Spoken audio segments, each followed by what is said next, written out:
Fala, galerinha, aqui é a professora Laresca. Então, a gente vai dar continuidade à nossa linha evolutiva, né, dentro do reino Animalia.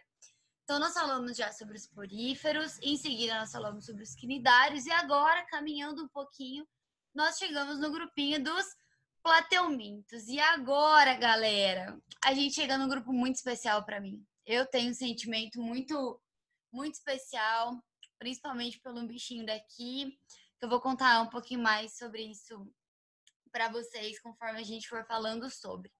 Mas adiantando já um pouquinho, gente, aqui nessa imagem a gente já consegue ter uma ideia sobre alguns representantes desse grupo. Então, os plateumintos, gente, eles são conhecidos como vermes de corpo achatado. E isso vai diferenciá-los do próximo grupo que a gente vai ver, que são os nemateumintos, que são os vermes de corpo cilíndrico. Então, como representante fortíssimo do grupo dos plateumintos, nós temos as planárias. Que rola um sentimento. Vou contar da Maria Eduarda para vocês já, tá bom? Mas, enfim. Nós temos também alguns vermes que são parasitas, alguns plateumintos. Dentre eles, a tênia, galera. É um verme muito conhecido. Tênia solium, tênia saginata. A gente vai falar sobre eles já. Dentre alguns outros, como este daqui de cima. Então, vamos lá, gente. Como eu já falei para vocês, são vermes de corpo achatado e de pouca espessura. Nós temos aqui nesse grupo, gente, várias espécies de vida livre, como, por exemplo, as planárias, que gostam de viver em água ou na terra úmida, beleza? São normalmente seres pequenininhos. E nós temos alguns que são um pouco maiores também, ainda dentro dos de vida livre. E nós temos a maioria dos plateumintos que são parasitas, beleza? E aí a gente tem as tênias, o esquistossomo. Gente, essa imagem aqui de baixo, ela é uma imagem meio forte. Eu gosto muito dela, que dá agonia. Mas isso é uma tênia, tá, gente? A tênia pode chegar a 8 metros de comprimento dentro do seu intestino. Assim, gente, é tenso, né? Mas a gente vai aprender como evitar a tênia, tá bom, gente? Então vai dar tudo certo, não se preocupem. Então, aqui embaixo, planáriazinha, Maria Eduarda, saudades. E aqui a gente tem uma tênia e aqui a gente tem o esquistossomo, tá bom?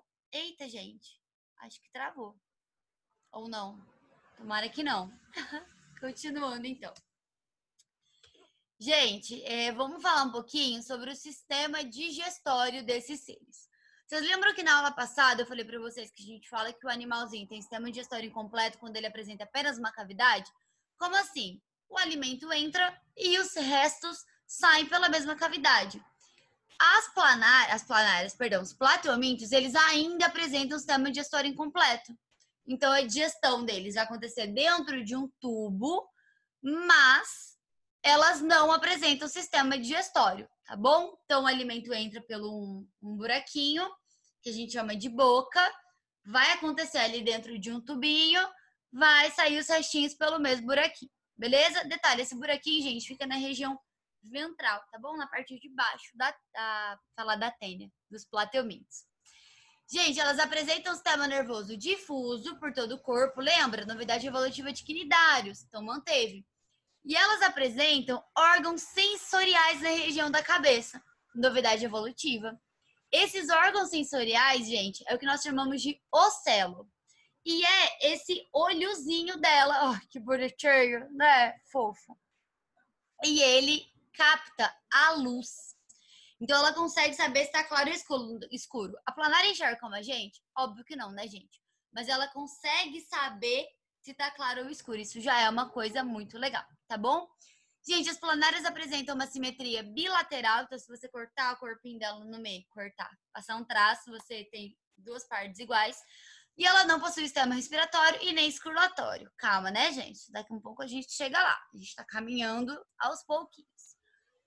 Meu povo, então aqui tem uma imagem daquela cavidade. Lembra que eu falei para vocês agora que a digestão acontece dentro de um tubo? Mesmo ela não tendo um sistema digestório completo? Então, é mais ou menos assim a cavidade gastrovascular dela, tá bom? Então, aqui é onde o alimento entra e ela tem essa coisa meio difusa. A excreção dela, gente, é feita pelas células flama. Então, a célula flama, ela fica normalmente aqui nessa parte da ramificação, esse alvéolo, parece um alvéolozinho, né? E é por ali que ela excreta, tá bom? Gente, vale a pena a gente falar também um pouquinho sobre os tecidos, tá bom? Do corpinho dos plateumintos. Então, eles apresentam uma terceira camada de células, que é a mesoderme. Um terceiro tecido que é responsável por originar uma série de órgãos. E isso explica a maior complexidade estrutural dos plateumintos em relação aos quinidários. E a gente vai ver que a partir daqui vai surgindo muita coisa legal, muita coisa diferente.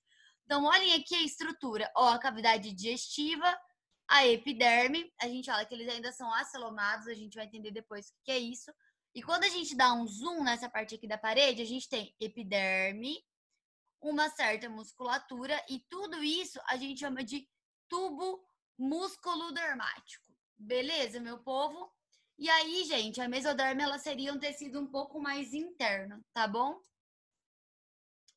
Gente, quanto à reprodução, as planárias, elas se reproduzem tanto de forma assexuada quanto de forma sexuada, assim como nós já seguimos vendo, né? Nós já vimos vendo isso desde dos poríferos. Vimos vendo. Acho que ficou errado essa frase, né? Vocês entenderam o que eu quis dizer. Gente, a reprodução assexuada das planárias é muito característico. Das planárias não, gente, perdão, dos plateumintos como um todo. É que o principal exemplo é as planárias. Então, às vezes, eu vou falar planária aqui para vocês. E o tipo de reprodução, esse que é o mais característico. Falou desse tipo de reprodução, a gente pensa em planária. É a fragmentação. O que é a fragmentação, gente?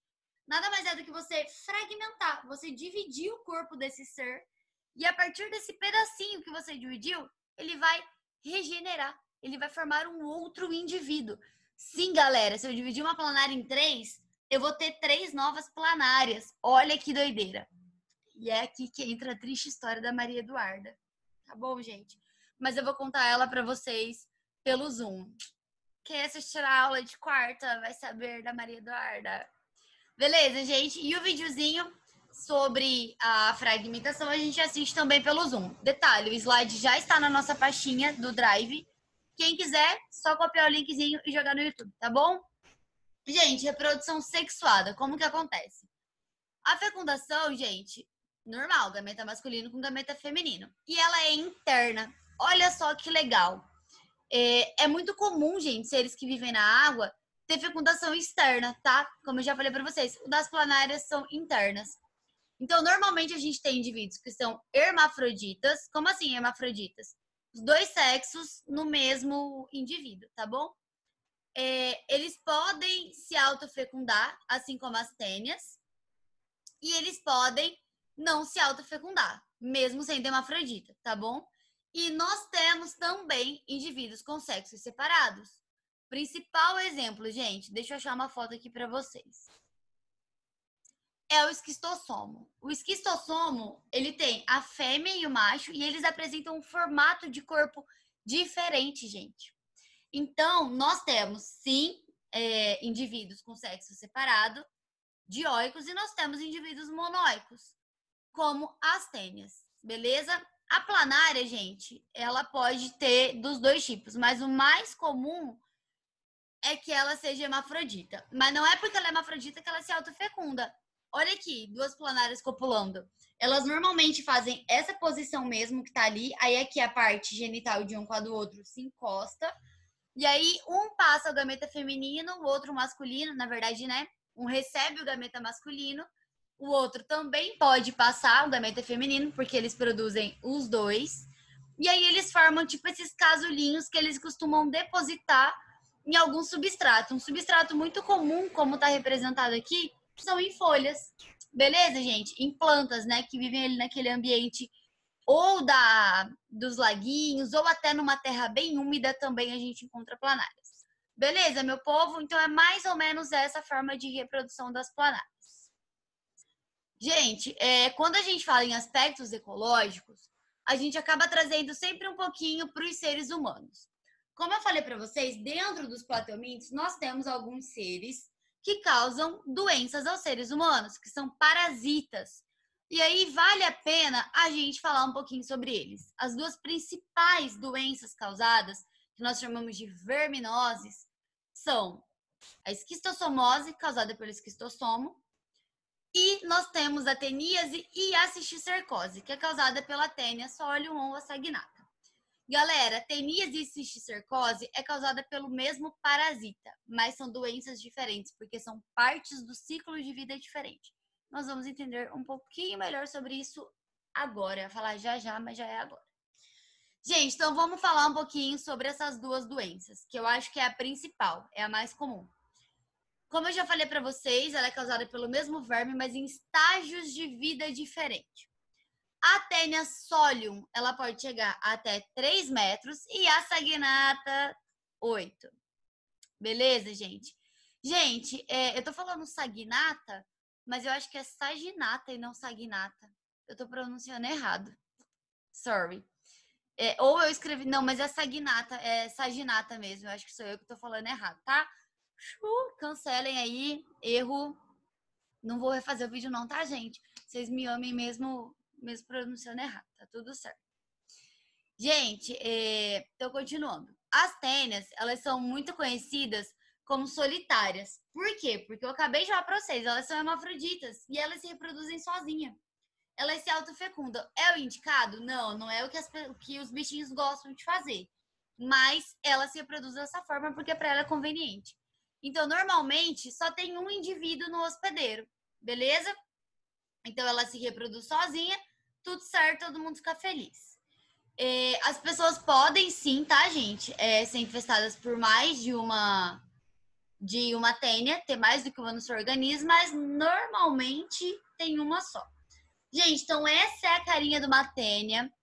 A grande diferença da Taenia solium para a saginata, elas são causadas, tá, gente? Uma é pelo boi e a outra é pelo porco, a gente vai falar sobre isso já. Mas a grande diferença é na cabeça dela. A Taenia saginata, ó, saginata de novo, ela apresenta essa estruturazinha aqui, ó, um pouquinho diferente, que a gente chama ela de escólex, tá bom? Isso daqui são ventosas, tá, gente? Enquanto que a Taenia solium, ela apresenta aqui em cima, gente, ela parece que tem tipo um gancho. Eu vou ver se eu passo um videozinho pra vocês também sobre isso.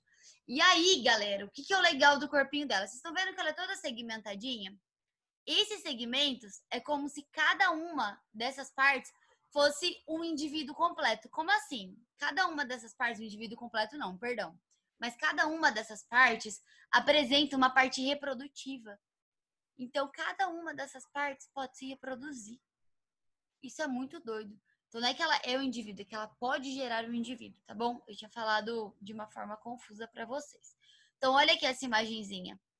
Cada uma dessas partezinhas tem o seu poro genital, tem o ovário, tem o testículo e tem o útero, tá?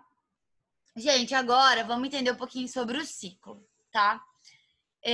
Então, vou falar para vocês sobre o ciclo e a gente vai entender a diferença de um pro outro. Então, vamos começar aqui, gente, no hospedeiro. Aí vai depender, tá? Se ele é o intermediário ou o definitivo, mas a gente vai falar sobre isso já. Então, nós temos os bois ou os porcos que vão estar infestados, tá? Então, eles vão ingerir algum tipo de alimento contaminado com os ovos da tênia. Gente, se eles vão ingerir o ovo, eles vão ter a cisticercose, tá bom? Então, a larva, que a gente chama de oncosfera, ela perfura o intestino e chega ao sangue. Essa larva vai se desenvolver em um cisto na musculatura. A gente vai ingerir a carne de boi ou de porco contaminada com a larva cisticerco. Larva cisticercose, acho que a gente pode falar. Não, cisticercose é o nome da doença, larva cisticerco mesmo. Então, a gente vai ingerir o cisticerco. Esse cisticerco, ele vai se desenvolver no nosso corpo e a gente vai ter a tênia no nosso corpo. Então, a gente terá a teníase, beleza? A gente vai eliminar as proglótides, que são aquelas partezinhas grávidas, com os ovos, beleza? Esse é o ciclozinho da teníase. Então, o homem, ele ingere o cisticerco quando ele come a carne contaminada, beleza? Galera, a carne, para ser perigosa, ela tem que estar crua, né? Ou mal cozida. E ela tem que ter uma procedência duvidosa, galera. Se você compra de um lugar que tem uma procedência conhecida, os ciscos são muito pequenos, tá bom? E aí, gente, o que acontece? Devido ao nosso sistema digestório, esse cisticerco, ele vai meio que quebrar esse cisto que dá uma resistência a ele, e aí ele vai desenvolver a tênia, né? Ele é uma larvinha dentro do cisticerco, vai quebrar dentro de um cisto, vai quebrar esse cisto, essa larva vai se desenvolver numa tênia adulta, beleza? Como eu já falei para vocês, a Solium tem cerca de 3 metros, a Saginata tem cerca de 8. A Saginata é do boi, tá, gente? E a Solium do porco. A Solium vive cerca de 3 anos, a Saginata 10. Então ela é bem pior, ela é maior e vive mais. Beleza, meu povo? E aí a gente elimina essas proglotidezinhas, a gente elimina aquelas partezinhas dela e lá tá o ovo. O maior problema, galera, é quando a gente come o ovo. Então, vamos supor que a pessoa tá contaminada com a tênia, vai lá no banheiro, faz o seu cocôzinho e não lava a mão depois. E aí vai lá e pega no ônibus. E aí você vai lá e pega no ônibus e coloca na boca. Agora a gente eu nunca fiz. Mas agora a galera não faz mais isso porque está mesmo uma pandemia, né? E a galera tá se cuidando, assim eu espero. Mas quem nunca esteve dentro do ônibus, encostou em alguma coisa e acabou levando a mão em alguma parte? Eu nunca, mas vai que alguém já, né? Não, gente, falando sério. Isso é uma coisa muito comum, tá? É uma forma muito comum de contaminação, acreditem se quiser.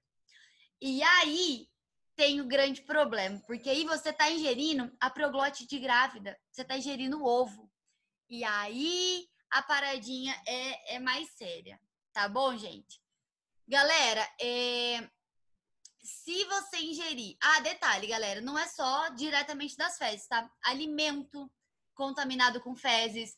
Aquele tiozinho da horta defecou ali e aí acabou pegando alface e você não lavou.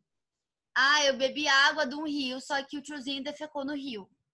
Então, assim, gente, tudo a gente tem que lavar muito bem e tem que saber a procedência das coisas, tá, gente? Saber a procedência é essencial.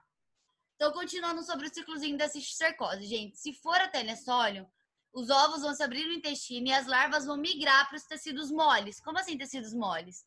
Pele, olhos e o principal lugar, galera, cérebro. Adora implantar no cérebro.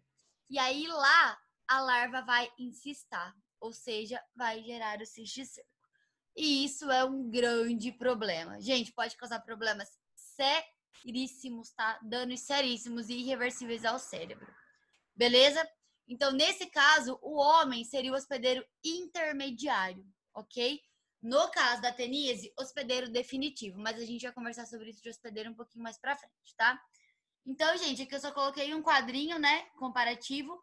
A teníase, a gente ingere o cisticerco, normalmente carne mal passada. Cisticercose, a gente ingere os ovos, normalmente alimentos contaminados, ok? Gente, como evitar a contaminação? Já falei para vocês. Lavar bem as mãos, lavar bem os alimentos, não comer carne crua. Gente, saber de onde é que vem os alimentos que a gente come. Saber de onde é que vem a alface, saber de onde é que vem a água, saber de onde é que vem a carne, beleza? E, gente, uma outra medida muito importante é o tratamento dos doentes. Porque se eu não tenho doentes, eu não vou ter ninguém eliminando ovos no ambiente, beleza? E uma outra medida muito importante que eu não falei para vocês é saneamento básico. Se eu vivo numa região onde eu não tenho saneamento básico, é muito difícil evitar a propagação de doenças. Beleza, meu povo? E pra gente finalizar, a gente já falou um pouquinho sobre a esquistossomose, que também é conhecida como barriga d'água. Gente, não sei se vocês já viram alguém com esquistossomose.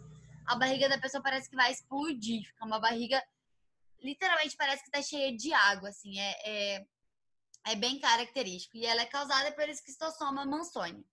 As suas larvas penetram, gente, ativamente na pele humana. Então, normalmente, elas entram pelo pé, beleza? Os adultos apresentam sexos separados, como eu já falei para vocês, com um dimorfismo sexual muito claro. O que é um dimorfismo sexual, gente? O dimorfismo nada mais é do que essa diferença do corpinho entre a fêmea e o macho, beleza? Gente, então essa daqui é a larvinha que é ela que penetra, beleza? No nosso corpício. E esse daqui é o óvulozinho. Gente, então vamos ler aqui o ciclozinho. Então, o hospedeiro intermediário e transmissor dessa doença é um caramujo. Esse caramujo, ele pertence ao gênero Bionfalaria. Ele normalmente ocorre em lagos, né, em água doce. Só que, gente, essa água, para que esse caramujo aconteça, normalmente tem que ser uma água parada ou que tem pouca movimentação. Se é uma água corrente, ele normalmente não gosta, ele gosta de água parada.